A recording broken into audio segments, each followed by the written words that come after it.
sifat iri itu bisa menghilangkan daripada suatu kebaikan. Sampai-sampai Nabi itu memberi musyabah itu sebagaimana api yang membakar kayu. Iri itu.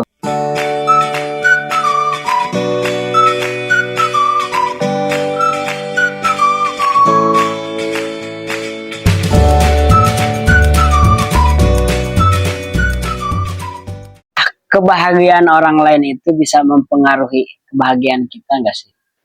Orang lain bahagia, apakah kita bisa ikut bahagia gitu kan? Jadi mempengaruhi gitu kan. Dari kebahagiaan orang lain mempengaruhi kebahagiaan kita. Bisa nggak kayak gitu? Maksudnya kayak orang lagi bahagia gitu kan. Terus apakah kita bisa bahagia dengan sebab kebahagiaan dia? Jadi mempengaruhi gitu. Kebahagiaan mereka itu mempengaruhi kebahagiaan kita. Bisa nggak? Bahagia dengan bahagia gitu. Kita gitu. Ya mungkin bisa. Bisa bagi siapa? Bisa bagi orang yang mungkin punya rasa iri. Itu. Yang iri itu ya. Orang punya rasa iri umpama gini, kita lagi bahagia. Umpama tetangga kita juga bahagia. Nah, kita yang punya rasa iri terhadap dia kita tidak akan rela dengan kebahagiaan dia meskipun kita sedang bahagia. Tapi iri kan itu gak boleh kan?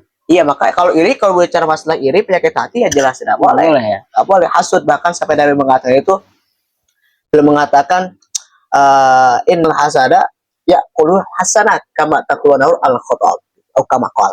Belum mengatakan itu sifat iri itu bisa menghilangkan daripada suatu kebaikan.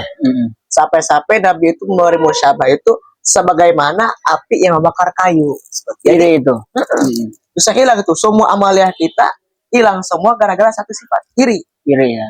Berarti besar banget tuh bahaya efeknya ya. Efeknya banyak sekali. Tapi untuk hukum itu sendiri bagaimana itu? Hukum iri itu? Kalau berbicara tentang masalah hukum iri, ya tidak boleh. Dilarang dalam agama, dalam syariat. Dihindari. Ya wajib dihindari. Wajib untuk dihindari. Haram untuk dilakukan. Haram untuk dilakukan.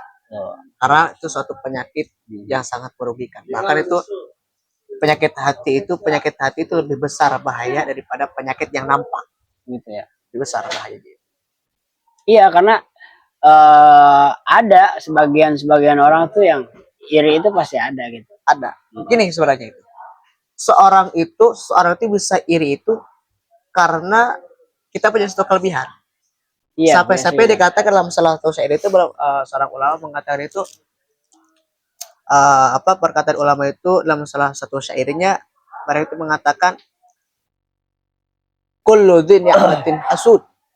Setiap orang yang diberikan suatu kenikmatan oleh Allah Subhanahu wa taala pasti ada yang iri. Itu udah kaidah. Oke, jadi kalau ada orang iri sama kita berarti ada satu kelebihan yang ada dalam diri kita dia tidak punya. Seperti itu. Terus bagaimana cara kita menanggapi orang-orang iri itu?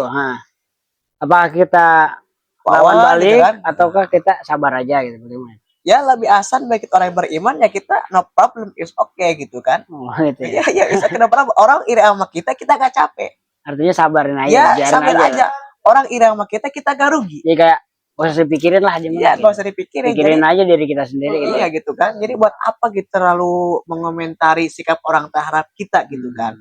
Jadi orang yang baik bukan orang yang sering melihat sikap orang kepada kita, tapi orang yang baik, bahkan orang yang ahsan yang paling baik adalah orang yang sering mengoreksi sifat kita kepada orang lain.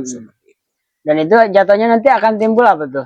Kalau kebahagiaan sendiri. Kebahagiaan sendiri, karena kalau orang iri sama kita, orang yang iri dan kepada kita itu bakal memikirkan segala macam cara supaya mencelakai kita, atau bahkan bisa dikatakan supaya kebahagiaan tersebut hilang dari diri kita.